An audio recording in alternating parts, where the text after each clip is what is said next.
अस्सलाम वालेकुम my YouTube family, कैसे हैं आप लोग। होपफुली ठीक ठाक होंगे।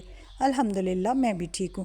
आज जी मैं आपके लिए ऐसी शानदार टिप्स लाई हूँ जिनकी वजह से आपका ईद का दिन इंतहाई आसान और खुशगवार गुजरेगा। ईद उल अज़हा ऐसा दिन है कि इसमें मर्द और औरतें दोनों ही बहुत मसरूफ़ होते हैं, तो फिर हम क्यों ना अपनी छोटी छोटी वो तैयारियां जो हमें ईद के दिन काम आएँ और उससे हमारी टाइम की भी बचत हो जाए तो हम पहले करके रख लें। तो आज मैं इस वीडियो में आपको वो छोटी छोटी टिप्स दूंगी जो आपको ईद के दिन बहुत काम भी आएंगी और बहुत फ़ायदा भी पहुंचाएंगी। तो फिर चलते हैं अपनी वीडियो की तरफ। सबसे पहले जी हम चटनी बनाएंगे। चटनी ईद के दिन बहुत काम आती है, आप तिक्कों के साथ खाते हैं। कहने और सुनने को तो ये बहुत आसान है, ऐसे लगता है मिनटों में बन जाती होगी, लेकिन इस पे अच्छा खासा टाइम लग जाता है। अगर हम पहले दिन ईद के बना के हम इसको रेफ्रिजरेटर में रखेंगे तो इसका जायका चेंज हो जाता है और वो लुत्फ़ नहीं आता। तो इसलिए मैं आपके लिए एक ऐसी टिप लाई हूँ कि आप इसको फ्रीज़ करेंगे और महीनों इस्तेमाल कर सकते हैं। सबसे पहले जी हमने लिया आधी गड्डी पुदीना और आधी गड्डी धनिया और 10-12 हरी मिर्चें। हरी मिर्चें आपके जायके तक है कि आप कितना खाते हैं। इनको साफ़ करके आपने काट लेना है। उसमें थोड़ा सा डाला है लहसुन, साथ डाली है हाफ़ टी स्पून काली मिर्ची और हाफ़ टी स्पून भुना कुटा ज़ीरा, और नमक हम अभी नहीं शामिल करेंगे, नमक हम बाद में शामिल करेंगे। तो अब जी हमारी चटनी हो चुकी है तैयार। अब हम इसको एक बर्तन में निकालेंगे और उसके बाद जी हम उस बर्तन को ढाँप के फ्रीज़ कर लेंगे। जब जी ये सही फ्रीज़ हो जाएगी तो हम इसको निकालेंगे और ये देखें कितने मज़े की ये फ्रीज़ हो चुकी है।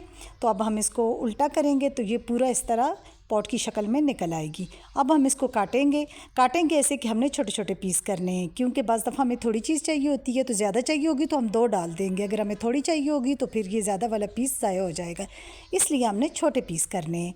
तो इसको जी हमने ये पीस किए, आप गिन सकते हैं ये कितने पीस हैं। ये 10-12 पीस बने हैं इसके, और ये तकरीबन मेरे 10-12 दफ़ा के लिए काफ़ी है।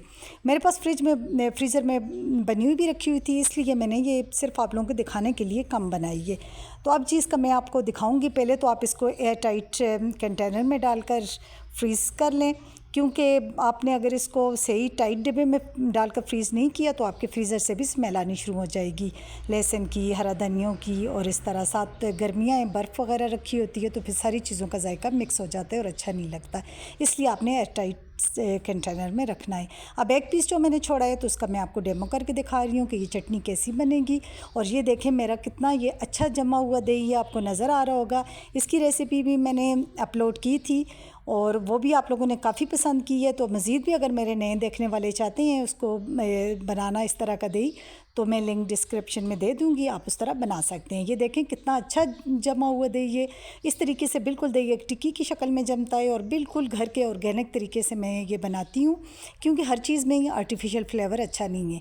अब ये जो मैंने थोड़ा सा चटनी का पीस छोड़ा था, अब इस पर मैं नमक हस्बे ज़ायका डालूँगी और इसको बस 5-7 मिनट जब तक कि आप बाकी काम थोड़ा सा समेटेंगे या कुछ ट्रे में अपने खाना अरेंज करेंगे, तो इतने में ये टिक्की जो है इसकी चटनी की गल जाएगी और आप इसको मिक्स करेंगे तो आपकी मज़ेदार चटनी बिल्कुल तैयार हो जाएगी बग़ैर किसी वक्त ज़ाया किए। ये देखें जी अब हमारी ये जो है चटनी थी पिघल चुकी है और अब मैं इसको दही में मिक्स कर रही हूँ और हमारी मज़ेदार चटनी है तैयार। तो अगली टिप मेरी ये है जी सौंफ जब हम चुनते हैं, इसको साफ़ करते हैं तो बहुत हम खुश हो जाते हैं कि कितने मज़े के साफ़ हो गए। और ये मेरे पास इस बार आए भी बड़े अच्छे सौंफ थे, हरे हरे से, बिल्कुल ऐसे लगता था कि ताज़ा ताज़ा हैं, ऐसे नहीं लगता था कि ज़मानों के सुखा के रखे हुए हैं। लेकिन आप यकीन करें कि सौंफ के साथ इतनी डस्ट होती है, हमने इसको वो झाड़ लिया, सब कुछ कर लिया, लेकिन इसके साथ इतनी डस्ट होती है। तो इसकी डस्ट को ख़त्म करने के लिए इसका ये तरीका है कि आप एक रोटियों का रुमाल लें। मेरे ख़्याल में सबसे ज़्यादा साफ़ चीज़ रोटियों का ही रुमाल होती है घर में। तो आप उसको धोए हुए रोटियों के रुमाल के ऊपर आप ये सौंफ डालें और इसको सारे रुमाल से इधर उधर से, जैसे मैं आपके सामने कर रही हूँ, आपने इस तरह इसको रगड़ के साफ़ करना है। इतनी इसके साथ रुमाल के साथ डस्ट थी, ऐसे आपने 2-3 रुमाल पे, अगर ज़्यादा है तो 3 पे कर लें, वरना 2 पे तो मस्ट है ना। एक बार मैं पहले कर चुकी थी तो मुझे ख्याल आया कि ये टिप तो आपके साथ शेयर करनी चाहिए। हो सकता है बस मेरी प्यारी बहनों के ज़हन में ये ख्याल ना हो कि सौंफ के साथ इतनी मिट्टी भी होती है। हम चुन के साफ़ तो कर लेते हैं और इसके बाद हम खुश भी हो जाते हैं कि भाई हमने सौंफ साफ़ करके डिब्बा भर के रख लिया है, लेकिन मिट्टी का शायद किसी के ज़हन में ना भी आता हो और किसी के ज़हन में हो सकता है बस मेरी बहनें ये तरीका करती भी हों। अब जी हमने ऊपर से सारे सौंफ उठा लेने हैं और नीचे इसके नीचे जो है थोड़ी बहुत मिट्टी जो रहेगी तो वो मैं आपको दिखाऊँगी कि अभी ये दूसरी बार थी तो इसमें कितनी मिट्टी है। तो ये सारे सौंफ ऊपर से मैंने उठा लिए हैं और अब मैं आपको दिखा रही हूँ कि ये देखें कितना गंद निकला है सौंफ झाड़ने से भी। और इसके बाद आप देखिएगा कि मैं रुमाल के साथ आपको दिखाऊंगी कि कितने मेरे हाथों के साथ मिट्टी लगी है। तो सौंफ बड़े काम की चीज़ है, निहारी में बहुत सारी चीज़ों में हमें काम आते हैं। तो इस तरह ईद से पहले आपने इनको भी मंगवा के साफ़ करके रख लेना है, आपके लिए बहुत आसानी होगी। बस थोड़ी सी जान नोखी करनी है, बाकी तो ये है कि ये चीज़ें महीनों चल जाती हैं। आपको ये नज़र आ रहा है, ये मैंने रुमाल पे अपना हाथ रगड़ के आपको दिखाया है कि मेरे हाथ के साथ कितनी डस्ट है। शायद आपको इतना क्लियर नज़र ना आ रहा हो, लेकिन वाकई में बहुत डस्ट थी जी। तो चलते हैं अब हम लहसुन अदरक की तरफ। लहसुन अदरक का पेस्ट बनाते हैं। लहसुन अदरक का आपने रेशो ये रखना है कि अगर 2 हिस्से लहसुन है तो 1 हिस्सा अदरक हो, क्योंकि अदरक का जायका ज़्यादा स्ट्रॉन्ग होता है। अदरक छीलने की बेहतरीन टिप मैं आपको ये दूंगी कि आप उल्टी छुरी से छीलेंगे। ये देखें मेरे पास ये उल्टी छुरी है। उल्टी छुरी से आप जब छीलेंगे तो अदरक का सिर्फ छिलका उतरेगा और बहुत पतला पतला छिलका उतरेगा। उसके बाद जी हम अदरक को इस तरह लंबे लंबे पीस आपने काटने हैं, पतले और लंबे, क्योंकि जब आप मोटे मोटे और बड़े बड़े पीस काट के इसको ग्राइंड करेंगे तो इसमें वो इसके रेशे होती हैं ना, वो भी आएंगे, तो वो फिर अच्छे नहीं लगते खाने में। तो ये देखें, इसको इस तरह आपने छोटे छोटे पीस काटना है ताकि इसके रेशे वगैरह कट जाएँ। तो आप सोच रहे होंगे कि लहसुन अदरक के पेस्ट में नया क्या है, ये तो हर कोई बनाता है, लेकिन ये मैं एक ऐसे तरीके से बना रही हूँ कि शायद आपके इल्म में भी हो ये बात कि लहसुन अदरक का पेस्ट पानी के साथ पेस्ट बना हुआ रेफ्रिजरेटर में ख़राब हो जाता है। ये कुछ ही घंटों बाद ख़राब होना शुरू हो जाता है। और ये देखें कि ये जो मैंने अदरक के छिलके उतारे हैं, ये कितने बारीक बारीक छिलके आपको नज़र आ रहे होंगे।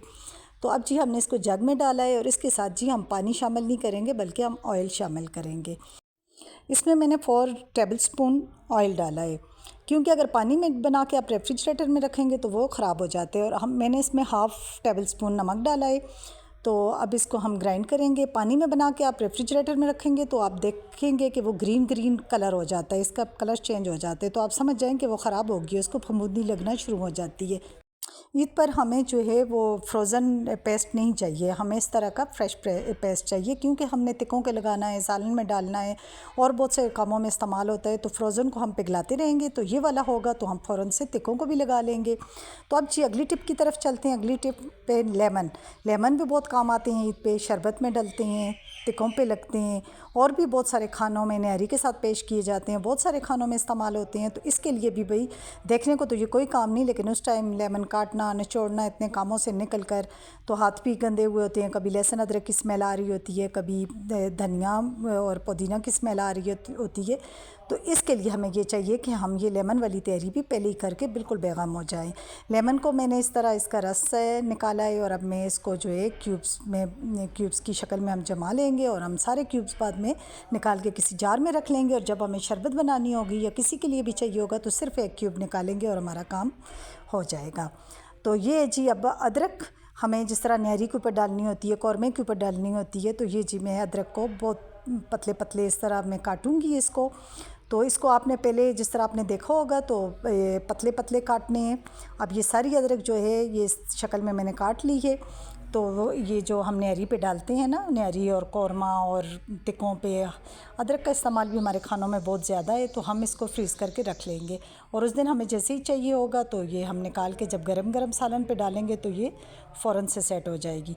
ये जी हमारे पास ज़ीरा, सफ़ेद ज़ीरा कोई भी पैकेट जब आप खोलें तो उसको फिर खुला हुआ ना छोड़ें। बस दफ़ा टाइम नहीं होता उनको जार में भरने का या उस टाइम उस चीज़ को साफ़ करके रखने का। तो ये है कि ऊपर उसको या तो इस तरह कैचर लगा के कर लें या फिर उसको मतलब फोल्ड करके रबड़ बैंड लगा लें। कभी भी खुला ना छोड़ें, क्योंकि हवा से उस चीज़ में नमी जाती है और फिर उस चीज़ की क्वालिटी अच्छी नहीं रहती।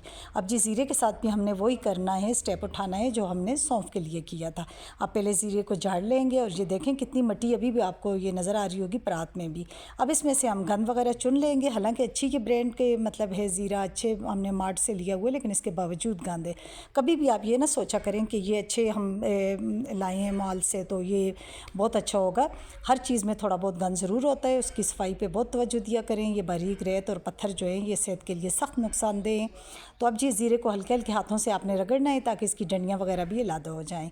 अब हमने इसको झाड़ने के बाद जी इसको रुमाल पे डाला है और इसी तरह हम रुमाल को इस तरह 1-2 रुमाल पहले इस पे डालेंगे, फिर दूसरा मैंने इसी तरह का रुमाल लिया और 2 बार इस तरह पोंछ कर बोतल में भर लिया।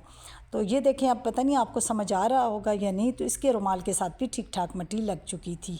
तो ये मैं आपको दिखाने की कोशिश तो कर रही हूँ, लेकिन शायद आपको समझ ना आ रही हो वीडियो में, लेकिन ठीक ठाक मट्टी होती है, साफ़ सुथरी नज़र आने वाली चीज़ों के साथ भी। तो इसलिए सेहत के मामले में अपनी और अपनी फैमिली के सेहत के मामले में बिल्कुल कंप्रोमाइज़ ना किया करें। थोड़ी सी जान औखी करनी है, फिर ये चीज़ें महीनों चल जाती हैं। अब जी आधा ज़ीरा तो मैंने साबुत ही छोड़ दिया था, छोटे डिब्बे में डाल दिया था, और आधा ज़ीरा मैंने पैन में डाल लिया। इसको थोड़ा सा भुनेंगे, और ज़ीरा बहुत नाजुक मिजाज चीज़ है, ये फ़ौरन से जलने पे आ जाता है ना, तो इसलिए जैसे ही पैन गर्म हो उसमें डालें और सिर्फ 1 मिनट के लिए आप इसको इधर उधर कर लें। और अब जो जितना पैन गर्म हो चुका है ज़ीरे के भुनने के लिए, इतनी हीट भी काफ़ी है। तो अब हम इसको उतार लेंगे, ताकि ये जो पैन गर्म है इसी में छोड़ देंगे तो इसका कलर चेंज हो जाएगा और समझ जाएँ कि ये भुन चुका है। तो अब जी हम इसको करेंगे ग्राइंड, इसका पाउडर बना लेंगे। बहुत ज़्यादा पाउडरी नहीं करना, थोड़ा सा इसको मोटा मोटा छोड़ना है। तो फिर जी समझे हमारा ज़ीरा भी तैयार हो चुका। अल्लाह सबके ईद का दिन अच्छा गुजारे। अगर आप इन टिप्स पे अमल करेंगे तो यकीनन आपके ईद के दिन काफ़ी आपके लिए आसानी हो जाएगी। तो वीडियो बनाना बहुत मुश्किल काम है, बहुत मेहनत का काम है, ख़ासकर टिप्स की वीडियो पे तो बहुत टाइम लगता है। तो अपना ख्याल रखिएगा, और इतनी मेहनत के लिए लाइक तो बनता है। अल्लाह हाफ़िज़।